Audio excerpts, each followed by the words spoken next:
कि मैं समझता हूँ इस सरकार ने आपातकाल का जो बाउंडर जिस प्रकार से मचाया है और काला दिवस और पता नहीं क्या क्या, कल फिल्में देख रहे थे, मीटिंगें कर रहे हैं, प्रोग्राम कर रहे हैं, ये सारा एक षड्यंत्र बीजेपी फैलाना चाह रही है।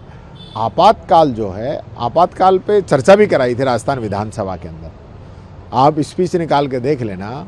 इन लोगों ने एक नसबंदी के अलावा किसी भी टॉपिक पे चर्चा करी हो, और जो आपातकाल की बात कर रहे हैं, जिनको वैसे ही जो जेल जाने की बात कर रहे हैं, उनको 30-30 हज़ार रुपये पेंशन, जनता के खून पसीने की कमाई को इन लोगों पे जो उड़ाने का काम कर रहे हैं। कौन सा बड़ा काम कर दिया था भाई इनने, कौन सी देश की आज़ादी लड़ ली?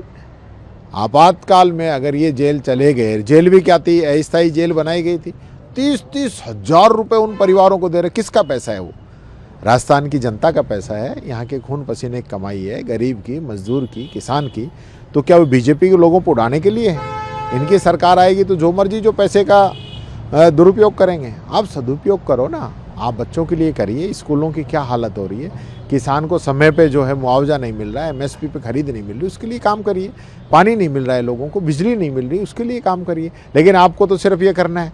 और सबसे बड़ी बात, आपातकाल तो संविधान के तहत लगा था ना, आज तो अघोषित आपातकाल है। ईडी, इनकम टैक्स, सीबीआई क्या कार्रवाई कर रही है, चुनाव आयोग क्या कर रहा है, कहीं एसआईआर के माध्यम से, कहीं किसी माध्यम से जनता को जो है उनके अधिकारों से वंचित किया जा रहा है। आज तो अघोषित इमरजेंसी आप लोगों ने लगा रखी है, और उस समय की इमरजेंसी पे जनता ने मोहर लगाई।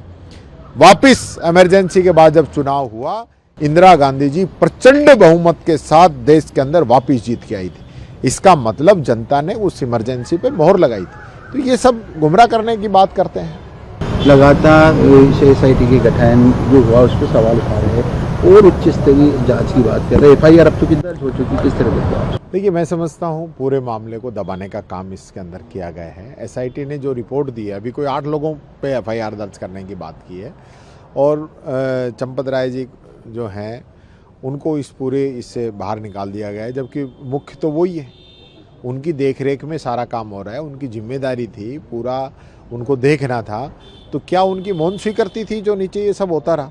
इस चीज़ पे ध्यान देने की बात है। इन पे पहले भी आरोप लगे थे कि लाखों की ज़मीन को करोड़ों के अंदर इन्होंने मंदिर ट्रस्ट को बेचा था, वो भी अभी तक इन्होंने उसका खुलासा नहीं किया। तो जो चंदा चोर हैं, जो लोगों की भावनाओं के साथ खिलवाड़ कर रहे हैं, भगवान राम का मंदिर ये लोग नहीं छोड़ रहे, भगवान कृष्ण का मंदिर ये नहीं छोड़ रहे, महाकाल का, जहाँ पे सब कहते हैं कि भाई महाकाल से तो सबको बच के ही रहना चाहिए, वहाँ भी ये लोग जो है ज़मीनों के बड़े घोटाले कर रहे हैं। तो ये जो बीजेपी के लोग इसमें शामिल हैं, वो पूरी जो है स्थिति क्लियर होनी चाहिए। निश्चित तौर पर एसआईटी पे जो उंगली उठ रही है, वो मैं समझता हूँ, पहले तो बहुत चर्चाएं थी कि बहुत लोग आरोपी हैं इसके अंदर, लेकिन अब 8 लोगों को ही मैं समझता हूँ इसमें निशाना बनाया गया है, और उनको एक प्रकार से इस पूरे चैप्टर को क्लोज करने का सिस्टम इन्होंने ये किया है।